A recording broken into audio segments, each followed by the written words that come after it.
지구촌 전체가 지금 전쟁으로 고통을 당하고 있습니다. 도대체 전 지구촌을 이렇게 큰 두려움과 어려움 속으로 끌어들이고 있는 근본적인 원인이 어디에 있을까? 여러 가지 요인을 말할 수 있겠죠. 여러 가지 전문가들이 분석해 놓는 것들 요즘 계속 보고 있습니다. 그런데 성경은 야고보서 4장 1절과 2절 말씀을 통해서 그 원인을 이렇게 밝힙니다. 야고보서 4장 1절, 너희 중에 싸움이 어디로부터, 다툼이 어디로부터 나느냐? 너희 지체 중에서 싸우는 정욕으로부터 나는 것이 아니냐? 너희는 욕심을 내어도 얻지 못하여 살인하며 시기하여도 능히 취하지 못함으로 다투고 싸우는도다. 너희가 얻지 못하면 구하지 아니하기 때문이요. 이렇게 우리에게 그 원인을 밝혀줍니다. 모든 싸움과 갈등의 근원이 어디에 있는가? 인간의 욕심 때문이다. 그렇게 정돈합니다. 결국 사람이 사람을 죽이는 폭력과 전쟁의 원인은 그 근저에는 뭐가 있습니까? 인간이 가진 죄성에 기초한 탐욕과 자기 중심성, 자기애 때문이다. 그렇게 성경은 해답을 줍니다. 인간의 이런 본성을 직시할 때 인간은 어떤 존재입니까? 전적으로 부패한 존재입니다. 여러분, 예레미야 선지자가 예레미야 17장 9절에서 인간을 정리하는 모습을 보십시오. 만물보다 거짓되고 심히 부패한 것은 마음이라고 그랬습니다. 한 사회학자가 지금 중동에서 일어나고 있는 전쟁을 분석한 글을 보았는데요, 이렇게 글을 썼습니다. 만약 인간이 가지고 있는 죄 문제만 해결할 수 있다면 인간은 어느 곳에 있든지 천국을 만들 수 있을 것이다. 어떤 제도와 사회적 시스템이라도 상관없다. 인간의 죄 문제만 해결된다면 인간은 천국을 만들 수 있다. 그렇게 글을 썼습니다. 그리고 아주 해학적인 분석을 붙였더라고요. 아담과 하와의 타락 이후에 에덴 동산에서 쫓겨나면서 사람들에게 세상에서 가장 무거운 짐은 죄의 짐이고 두 번째로 무거운 짐은 자신의 뱃살이다. 이렇게 썼어요. 좀 무거운 주제를 다루고 있는데 좀 해학적으로 분석을 해서 조금 떠악했습니다만, 그러나 어쨌든 우리로 하여금 기억하기 쉽게 하는 거죠.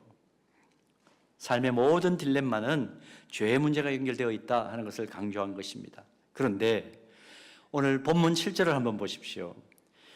세상에서 가장 무거운 죄짐을 해결할 수 있는 길이 기록되어 있습니다. 우리 본문 7절 다 같이 한번 봉독합니다. 우리는 그리스도 안에서 그의 은혜의 풍성함을 따라 그의 피로 말미암아 속량 곧 죄 사함을 받았느니라. 아멘. 사람은요, 그 누구도 스스로 자기 죄에서 빠져나올 수 있는 그런 존재가 아닙니다. 분명한 죄와 관련해서는 한계를 가진 존재입니다. 아무리 죄 문제를 자기 스스로 해결해 보려고 애를 써도 또 설사 그 죄가 내 기억 속에 희미해져서 사라졌다 하더라도 죄로부터 완전히 자주할 수 있는 그런 사람은 없습니다. 여러분, 과거의 죄들 다 희미해지고 사라지고 상거가 먼 것 같죠? 근데 어느 순간 내 마음속에 떠올라서 나를 괴롭게 하는 것이 죄입니다. 내 마음 나도 모릅니다. 죄는 나 자신이나 나의 형제 자매나 나의 이웃에게 범하고 또 해를 끼치는 그 정도의 수준이 아니라 근본적으로 완전하신 하나님 앞에서 범하는 것이 죄의 특성입니다. 그러므로 하나님과 관계없이 나 스스로 독립적으로 죄의 문제는 절대적으로 처리할 수 없고 해결되지가 않습니다. 그래서 평생 죄책감을 안고 실험을 하다가 삶의 자리를 떠나는 것이 인생이고 세상에서 가장 무겁고 무서운 짐이 죄의 짐이다. 그렇게 말하는 것이죠. 그런데 이런 인생에게 예수 그리스도께서 죄를 씻어주시는 속량의 은혜를 베푸셨다. 오늘 본문에서 보았습니다. 본문 7절에 기록된 이 속량이란 단어, 헬라어로 아포루트로시스란 단어인데요, 풀어준다, 석방한다, 대신 보상금을 지급하고 죄인을 자유롭게 해준다, 그런 뜻을 가지고 있는 루어란 동사에서 나온 단어입니다. 다른 번역 성경들을 보면 이 속량이라는 단어를 구속 이렇게 번역하기도 합니다. 우리가 지금 보는 성경은 속량 이렇게 번역을 했지만 과거에 보았던 개역 성경은 이 속량을 구속이라 그렇게 번역을 해놓고 있습니다. 그러므로 우리를 속량했다는 것은 아담의 타락 이후에 죄의 종이 되기만 우리를 공의로우신 하나님을 향해서 예수님께서 대신 보상금을 지급해 드리고 우리로 하여금 죄인들을 자유로 만들어 주셨다. 자유인으로 만들어 주셨다. 자유의 몸이 되게 했다. 그런 의미입니다. 죄에 대해서 철저하게 공의로우신 하나님 앞에 예수님께서 스스로 대가를 지불해 주셨습니다. 그 결과로 모든 죄인들이 죄 씻음 받고 하나님의 용서를 받게 되었다. 그렇게 오늘 본문은 이야기합니다. 그러면 어떤 대가를 지불했을까요? 본문 7절을 보면 그리스도의 피라는 대가를 지불했다. 그렇게 기록하에 놓고 있습니다. 사도 베드로는 이 진리를 가지고 베드로전서 1장 18절과 19절에서 이렇게 증언을 합니다. 18절 보실까요? 너희가 알거니와 너희 조상이 물려진 헛된 행실에서 대속함을 받은 것은 은이나 금같이 없어질 것으로 된 것이 아니요 19절 함께 봉독합니다. 오직 어린 양 같은 그리스도의 보배로운 피로 된 것이니라. 아멘. 다른 어떤 것을 더하거나 뺄 필요 없이 하나님의 아들이 십자가에서 자신의 생명을 내어주신 그 대가로, 보혈을 흘려주신 그 대가로 죄 종로로 사던 자리에서 성량함을 받고 하나님의 아들과 딸이 되는 그런 고귀한 신분을 얻었다, 그 말입니다. 그래서 성경 히브리서 10장 17절과 18절은 십자가에서 우리를 위해 흘려주신 그리스도의 보혈이 어느 정도의 가치가 있는가를 이렇게 밝혀줍니다. 또 그들의 죄와 그들의 불법을 내가 다시 기억하지 아니하리라 하셨으니, 18절 같이 읽을까요? 이것을 사하셨은즉 다시 죄를 위하여 제사 드릴 것이 없느니라. 예수 그리스도의 죄 씻음을 위해 흘려주신 보혈의 가치가 이 정도다. 다시는 죄를 기억하지 않는 그 정도의 효력을 가졌다. 이건 일찍이 시편 기자도 아주 은유적인 표현으로 이렇게 표현을 했습니다. 시편 103편 12절 말씀 보면 놀라운 표현이 나옵니다. 동이 서에서 먼 것 같이 우리의 죄가를 우리에게서 멀리 옮기셨다. 무엇이? 그리스도의 보혈이. 그 보혈로 죄 씻음 받아 죄인에서 새로운 피조물이 되고 의인의 신분을 가지게 되었다 하는 그 진리를 오늘 본문을 통해서 봅니다. 할렐루야. 그래서 오늘 우리는 오후에 성찬 예식을 거행하면서 다시 그리스도의 그 흘려주신 보혈을 기념하고 기억하는 귀한 예식을 가지는 것입니다. 자, 이제 이런 성령의 은혜를 받은 우리에게 그럼 구체적으로 좀 더 막연하지 않고 구체적으로 주어진 복이 있나요? 예, 있습니다. 오늘 본문을 통해서 확인하는데요. 첫 번째는 성령의 은혜를 받은 우리에게 주어진 첫 번째 복은 지혜와 총명의 복입니다. 지혜와 총명의 복. 본문 8절 한번 보실까요? 이는 그가 모든 지혜와 총명을 우리에게 넘치게 하사 그랬습니다. 성경을 보면 이 지혜와 총명은 쌍둥이처럼 붙어 다니는 단어입니다. 근데 이 두 단어는 구별해서 볼 때에 훨씬 그 의미가 분명해집니다. 먼저 지혜라는 것은 죽음, 내세, 천국, 영생과 같은 인생의 궁극적인 영적인 문제에 대해서 깨달았을 때의 지혜를 가졌다, 그렇게 성경은 표현을 해요. 그 반면에 총명은 우리가 삶을 살면서 삶의 현장에서 날마다 실험하는 그 복잡한 문제들을 다루고 처리할 때 성령께서 우리에게 총명을 허락해 주셔서 좀 더 하나님의 영광을 위해서 선택하기 쉽도록 또 답을 얻도록 도와주실 때에 우리가 총명을 받았다, 그렇게 표현하는 것을 확인합니다. 그리스도의 피로 성령의 은혜를 받은 그리스도인은 이런 지혜와 총명을 받았다는 것입니다. 그리고 이어지는 본문 9절에서 10절을 보면 그리스도의 보혈로 성량함의 은혜를 받아서 지혜와 총명을 얻은 그리스도인들 깨달은 비밀이 있는데 그 비밀의 내용이 이렇게 기록되어 있습니다. 본문 9절에서 10절 말씀입니다. 그 뜻의 비밀을 우리에게 알리신 것이요 그의 기뻐하심을 따라 그리스도 안에서 때가 찬 경륜을 위하여 예정하신 것이니, 자 10절 같이 봅니다. 하늘에 있는 것이나 땅에 있는 것이 다 그리스도 안에서 통일되게 하려 하심이라. 아멘. 성경학자들은 하늘에 있는 것 또 땅에 있는 것, 이것을 이렇게 해석합니다. 영적 세계와 물질 세계 내에 존재하는 모든 것을 하늘에 있는 것과 땅에 있는 것이라 표현했다, 그렇게 해석을 합니다. 그러므로 이 말씀은 타락 이후에 죄 때문에 에덴 동산에서 쫓겨나서 가시와 엉겅퀴를 내는 그 척박한 땅에서 이마에 땀을 흘려야 먹고 사는 그 슬픈 처지가 되어버린 우리 인간과 또 상처받은 온 세상이 그리스도 안에서 완전하게 회복되어 하나님과 하나 되는 감격, 그 감격을 경험하게 되었다. 그 표현이에요. 그리스도 안에서 완전하게 회복되어 가지고 새로운 피조물이 될 뿐만 아니라 하나님과 하나 되고 또 통일과 조화를 이루어내는 세상에 산다는 것. 여러분, 성경은 뭐라고 표현할까요? 한마디로 천국을 경험한다 그 말입니다. 천국을 경험한다. 이사야 선지자는 그리스도 안에서 회복될 천국을 내다보면서 이것을 새하늘과 새 땅이라고 불렀죠. 요한계시록의 저자 요한도 그렇게 표현하지 않습니까? 이사야 65장 17절에서 19절 말씀 보십시오. 그리스도 안에서 성령의 은혜를 받은 우리에게 주어진 새하늘과 새 땅 어떻게 묘사되어 있습니까? 17절 볼까요? 보라, 내가 새하늘과 새 땅을 창조하나니 이전 것은 기억되거나 마음에 생각나지 아니할 것이라. 너희는 내가 창조하는 것으로 말미암아 영원히 기뻐하며 즐거워할지니라. 보라, 내가 예루살렘을 즐거운 성으로 창조하며 그 백성을 기쁨으로 삼고. 함께 읽을까요? 내가 우는 소리와 부르짖는 소리가 그 가운데에서 다시는 들리지 아니할 것이며. 사랑하는 여러분, 오늘 하나님의 말씀 앞에 자신을 세우고 하나님을 찬양하고 예배드리는 우리는 그리스도 안에서 성령의 은혜, 곧 죄사함의 복을 받은 사람이다. 이 놀라운 비밀을 깨달으셨나요? 하나님이 주신 지혜와 총명을 받아서 우리 주님이 왕으로 다스리시는 완전히 회복된 새하늘과 새 땅을 바라볼 수 있는 놀라운 안목을 가진 새로운 피조물이 되었다는 것입니다. 그러므로 이 놀라운 안목이 열린 보혈로 씻음받은 그리스도인들은 단 하루를 살아도 어떻게 살아야 될까요? 삶의 차원과 품격이 이 세상이 전부인 것처럼 사는 세상 사람들하고는 완전히 달라야 하는 것입니다. 삶의 우선순위가 다를 수밖에 없습니다. 근심할 수밖에 없는 일들이 똑같이 생기겠죠.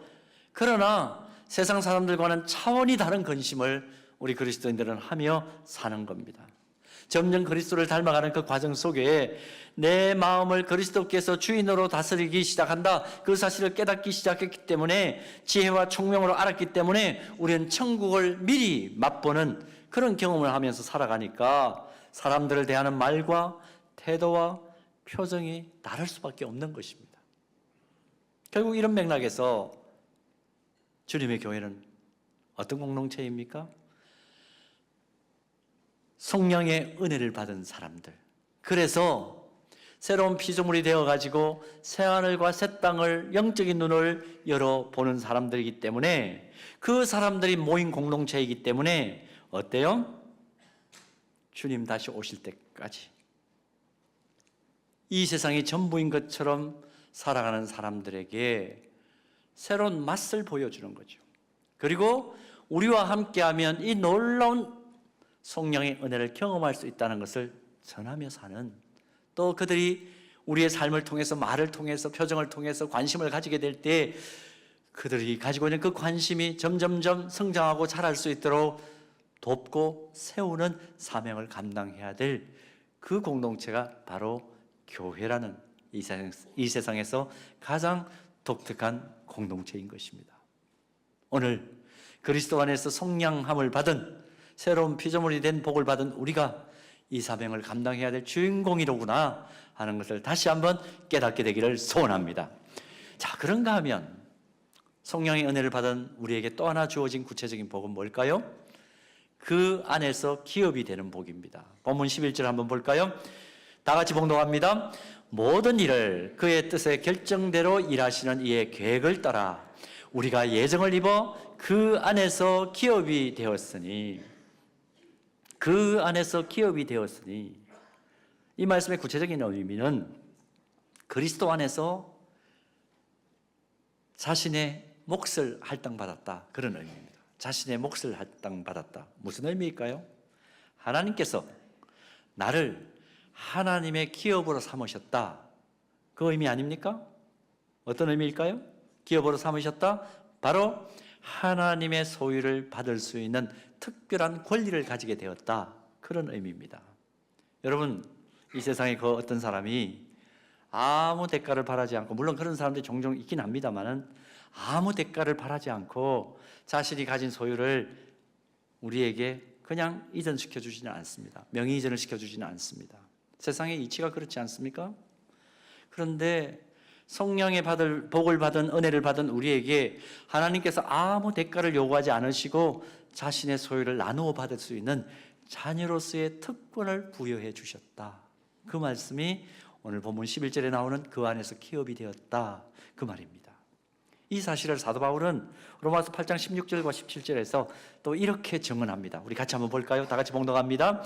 성령이 친히 우리의 영과 더불어 우리가 하나님의 자녀인 것을 증언하시나니 자녀이면 또한 상속자 곧 하나님의 상속자요 그리스도와 함께한 상속자니 우리가 그와 함께 영광을 받기 위하여 고난도 함께 받아야 할 것이니라. 아멘. 예수님의 십자가 보혈로 받게 된 신령한 은혜, 성령 곧 구속의 은혜를 통해서 내가 하나님의 자녀가 되었고 하나님의 자녀로서 하나님 나라의 공동 소유주가 되었다. 이걸 로마서에서는 사도 바울이 상속자가 되었다, 이렇게 표현을 했습니다. 여러분, 상상이 가십니까?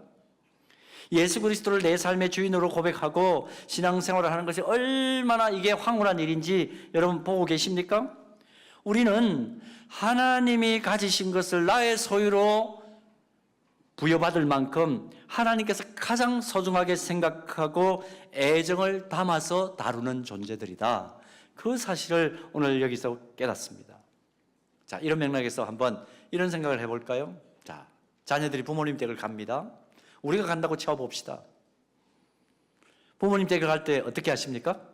종합병원 예약하고 가듯이 전화 드려가지고 몇 시부터 몇 시까지 또 어떤 용건으로 그렇게 예약하고 가시는 분 계신가요? 뭐 너무 예의 갖추는 것이 특심해가지고 그런 분이 있을지 모르겠습니다만은 거의 그렇지 않습니다. 그냥 전화 한 통 드리고 저 몇 시에 갑니다. 문자 드리고 가는 거죠. 아니, 그런 기별조차도 하지 않는 그런 분들이 대부분일 거예요. 왜? 부모님 댁에 가는 거니까. 근데 집에 왔는데 부모님이 안 계세요.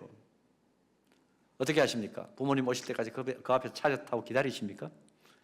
그냥 현관번호 알면 문 열고 들어가는 겁니다. 띡띡띡 누르고 들어가는 거죠. 들어갔더니 부모님이 안 계세요. 옷도 벗지 않고 의관정제 딱 해가지고 다소곳이 앉아가지고 부모님 기다리시는 분들 계신가요? 어떻게 합니까? 먼저 옷부터 벗어 제끼고 냉장고 문 열어가지고 먹을 만한 거 있으면 다 먹어 치우죠. 설거지 뒷전입니다. 왜 애들은 설거지를 그렇게 안 하는지 모르겠어요. 졸리면 뭐 소파든 침대든 내 편한 대로 그냥 어디서든지 편한 대로 자기도 합니다. 자, 한참 자고 있는데 부모님이 집에 들어오셨어요. 어질러진 상황을 봅니다. 이거 누가 한 거지? 보니까 아들이 와 있습니다. 군대 가서 입대해 있던 아들이 휴가를 나온 거예요. 연락도 안 하고 와가지고 막 온통 집이 다 어지러져 있습니다. 바로 112에 신고하는 부모님 계셔요? 무슨 이런 일이 날벼락이 있냐? 오히려 반가워서 어쩔 줄 몰라 하겠죠. 왜 그렇습니까? 자녀이기 때문에 그렇습니다. 자녀이기 때문에 그렇게 대우하는 거죠. 자녀의 특권은 뭡니까? 부모의 특권을 그대로 누리는 것입니다. 부모님이 가진 모든 것이 내 것이 되는 엄청난 특권이 자녀에게는 있습니다. 하나님 아버지와의 관계에서 예수님께서 우리 죄를 씻어주신 속량받은 은혜의 결과 우리는 하나님의 것이 내 것이 되는 그런 은혜의 관계 속에 있습니다. 지금 우리가 어떤 형편에 처해 있든지 예수 그리스도의 보혈로 은혜를 받았다, 제사함 받았다는 그 사실을 믿음으로 고백하면 우리는 하나님의 자녀요, 하나님의 소유요, 하나님의 상속자가 되었다, 이 놀라운 사실을 알고 계시나요? 그래서 하나님은 우리에게 예레미야 33장 2절과 3절을 통해서 이렇게 선언하시는 겁니다. 예레미야 33장 2절입니다. 이를 행하시는 여호와, 그것을 만들며 성취하시는 여호와, 그의 이름을 여호와라 하는 이가, 하나님께 자기를 소개하셨죠? 이와 같이 이르시도다. 뭘 이루시셨습니까? 3절 우리 함께 봉독합니다. 너는 내게 부르짖으라. 내가 내게 응답하겠고 내가 알지 못하는 크고 은밀한 일을 내게 보이리라. 아멘. 사랑하는 여러분, 하나님이 우리 아버지이십니다. 나는 하나님의 상속자예요. 그런데 왜 염려하며 우울해하며 내가 우울하다고 딴 사람까지 우울하게 만드는, 내가 짜증난다고 왜 딴 사람까지 짜증나게 만드는 그런 어처구니 없는 일을 하고 있나요? 왜 슬퍼하면서 그냥 그 자리에 마냥 굳어 앉아 있습니까? 사랑하는 내 아들아, 사랑하는 내 딸아, 내게 부르짖어라. 내가 내게 응답하겠고 네가 알지 못하는 크고 은밀한 일을 내 삶에 보여주마. 우리가 누구간데? 하나님의 상속자이기 때문에. 성령의 은혜를 받은 우리는 하나님의 아들이요 딸이기 때문에 이것이 그리스도의 피로 재시씀 받고 하나님이 우리에게 허락하시는 기업을 차지했다는 의미입니다. 그리고 앞으로도 우리는 그 기업을 더 많이 차지할 것이에요. 그러므로 십자가 보혈을 의지하기 때문에 무슨 일 무슨 상황이든지 하나님의 인도하심을 받는 하나님의 자녀가 바로 나다. 그 자존감을 가지고 사는 저와 여러분 되기를 주님의 이름으로 축원합니다. 자, 우리의 위상이 어느 정도인지를 우리가 파악을 했습니다. 이제 이런 위상을 가진 우리들이 그럼 어떻게 살아야 될까? 어떻게 살아야 될까? 본문 마지막 절인 12절 말씀을 보면 적용점이 나옵니다. 우리 다 같이 봉독할까요? 이는 우리가 그리스도 안에서 전부터 바라던 그의 영광의 찬송이 되게 하려 하심이라. 아멘. 그리스도의 피로 재시선 받고 성령의 은혜를 받은 하나님의 자녀들을 향한 하나님의 궁극적인 계획과 목적은 무엇입니까? 하나님의 영광의 찬송이 되게 하려는 것, 이것이 목적이에요. 그러므로 내 삶은 어떠해야 됩니까? 하나님의 영광의 찬송이 되는 삶이 되어야 되는 것이죠. 근데 너무 막연하니까 제가 구체적으로 압축을 해서 좀 말씀을 드리겠습니다. 우리의 삶 전체로 하나님께 찬송과 영광을 올려드리는 삶이 되기 위해서 구체적으로 어떻게 살아야 될까? 첫 번째는요, 적용점입니다. 항상 기뻐하고 범사에 감사하는 삶을 사는 것입니다. 나 같은 죄인이 죄 용서받은 것을 생각하기만 하면 새벽에 자다가도 벌떡 일어나가지고 찬송할 수밖에 없을 만큼 우리의 가슴이 감격으로 흘러 넘쳐야 된다는 것입니다. 차를 타고 가다가도 하나님의 은총과 사랑을 찬송하는 찬양이 나오면 가슴이 푹 벅차 올라가지고 눈물을 흘릴 수밖에 없는 그런 경험을 해보셨습니까? 삶 속에서 아무리 외롭고 가슴 아프고 눈물 나는 일을 만나도 나 같은 것이 제 시선 받아서 하나님의 기업을 이어받는 하나님의 상속자가 되었다. 이건 뭐 기뻐서 덩실덩실 춤을 춰도 모질랄 판이죠. 아무것도 아닌 나에게 하나님께서 은사를 주시고 전문성을 허락해 주셨어요. 이 받은 것 내가 그냥 매장시키지 않고 사장시키지 않고 하나님의 영광을 위해 사용해야 되겠다. 그게 진짜 성령의 은혜를 받은 사람의 삶의 태도인 것이죠. 혹시 오늘 이 자리에 아직도 예수님이 나를 구원하시는 구세주이신 복음의 진리를 믿지 않는 분들 있으신가요? 나를 사랑하사 자기 몸을 십자가에 못 박으시고 나를 하나님의 자녀요 하나님의 상속자 삼아주신 예수님을 구주로 고백하시기 바랍니다. 그러면 예수님께서 십자가에 흘려주신 그 공로로 예수님의 의로움이 나의 의로움이 되고 나는 하나님의 상속자인 하나님의 자녀가 되어 아버지의 소유, 하나님의 소유, 그 하나님께서 가지고 계신 또 모든 소유가 나의 소유가 되는 놀라운 기적이 일어나는 것입니다. 이것이 기독교의 복음입니다. 혹시 이 자리에 과거 한때는 그리스도의 청량하기 어려운 그 성령의 놀라운 감격과 기쁨을 알고 있었지만 시간이 지나면서 그 은혜 다 쏟아버린 분 계신가요? 이 시간 주님 앞에 다시 한번 그 쏟아버렸던 감격과 기쁨을 회복하게 해달라고 기도하시기를 바랍니다. 그리스도의 구속의 은혜를 통한 기쁨과 감격은 죽을 때까지 잊어버리면 안 되는 상실해서는 안 되는 것입니다. 이 은혜에 날마다 감격하고 기뻐하면서 하나님께 영광의 찬송을 올려드려야 되는 삶, 그것이 첫 번째로 우리가 취해야 될 삶의 태도입니다. 그래서 저는 가끔 기도하는 중에 정말 마음이 가라고 또 메마를 때 그렇게 하나님 앞에 한 번씩 여쭐 때가 있어요. 하나님 아버지, 내 죄가 어디에 있습니까? 그러면 하나님께서 이렇게 대답하실 것 같아요. 나는 너의 죄 못 찾겠어. 다 잊어버렸어. 아무리 뒤져도 너의 죄는 안 보여. 그렇게 구속의 은총을 저는 한 번씩 확인합니다. 여러분들도 한 번씩 조용히 하나님 앞에 기도할 때마다 물어보세요. 하나님 아버지, 내 죄가 어디로 갔습니까? 그러면 하나님께서 대답하실 겁니다. 나는 너의 죄 못 찾겠어. 아무리 뒤져도 네 죄는 안 보여. 여러분, 이 음성이 들릴 때 우리 마음에 기쁨이 가득 차겠죠? 오늘 이 성령의 은혜로 날마다 기쁨과 범사에 감사함으로 사는 저와 여러분 되기를 소원합니다. 두 번째로 적용할 점은요, 성령의 은혜를 받은 사람들은 죄짓지 않으려는 의지를 좀 더 강하게 하고 살아야 합니다. 죄짓지 않으려는 의지를 좀 더 강하게. 가끔 성도들 가운데 나는 예수 믿는 것만으로 만족한다. 난 천국 가는 것만으로 만족한다. 구원받았던 것만으로 만족한다. 그렇게 얘기하는 분들 있습니다. 그러면서 예수 믿어서 천국 가고 구원받았으면 됐지. 그러고는 죄 짓는 것에 대해서 대수롭지 않게 생각하는 분들 계세요. 이런 분들은 주중에 죄 짓고 주일날 와서 참회와 감사의 기도 올려드릴 때 회개하고 용서받고 그러면 된다는 생각을 가진 분들이죠. 이건 정말 성경을 오해한, 기독교의 구원관을 오해한 아주 무서운 생각입니다. 좀 강하게 들릴지 모르지만 이런 분들은요, 습관적으로 똑같은 죄를 반복하는 분들은 사실은 예수님을 주님으로 고백하지 않고 안 믿는 상태인지는 모릅니다. 물론 구원의 결정은 하나님이 주권적으로 하세요. 그러나 여러분 자신을 한번 돌아보세요. 하나님의 용서를 받고 거룩한 하나님의 자녀가 되었다는 그 확신을 가지고 사는 사람은 자기를 더럽히는 죄와 손잡지 않으려고 몸부림을 칩니다. 예수 그리스도를 믿으면 그 순간부터 누가 우리와 동행하세요? 우리 안에 누가 내주하세요?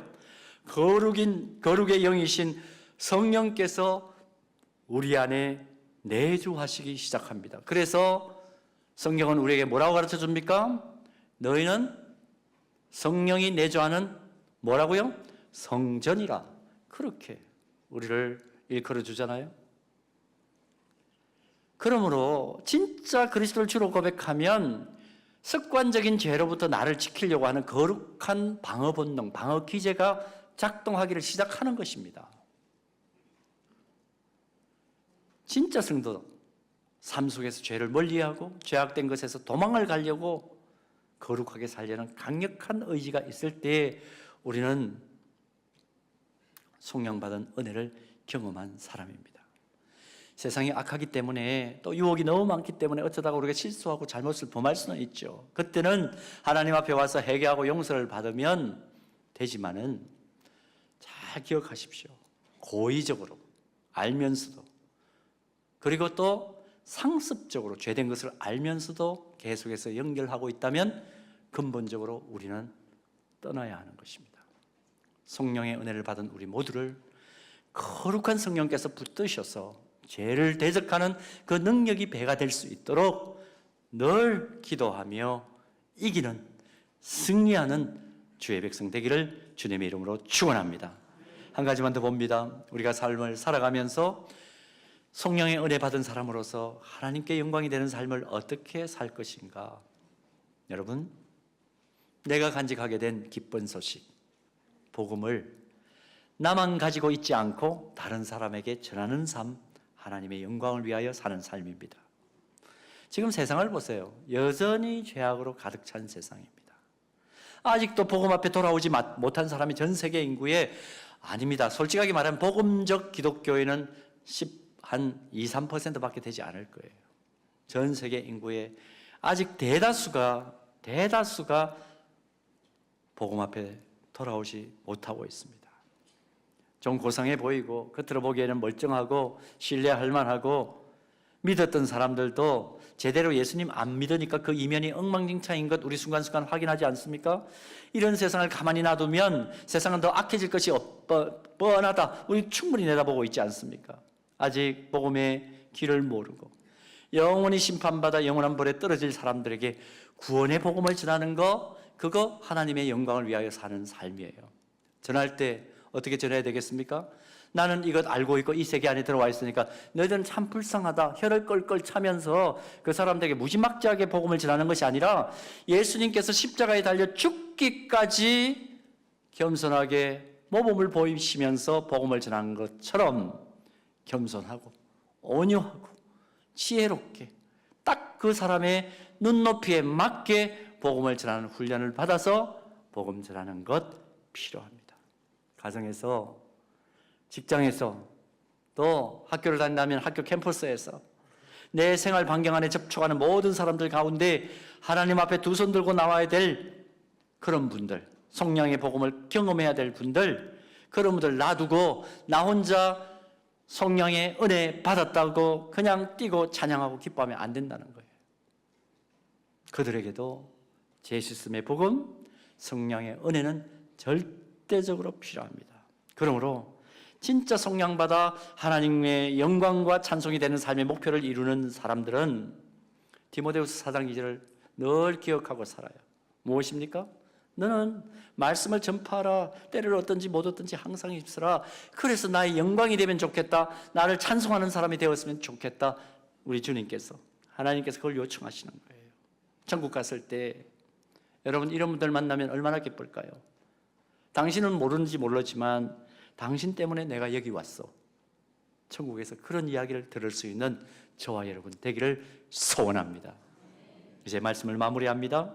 그리스도 안에서 성령의 은혜를 받은 그 놀라운 사실 때문에 우리는 아무리 세상이 거칠고 험악하다 할지라도 주님 주시는 진정한 기쁨과 감사와 평안을 누리며 살 수 있는 독특한 존재가 되었습니다.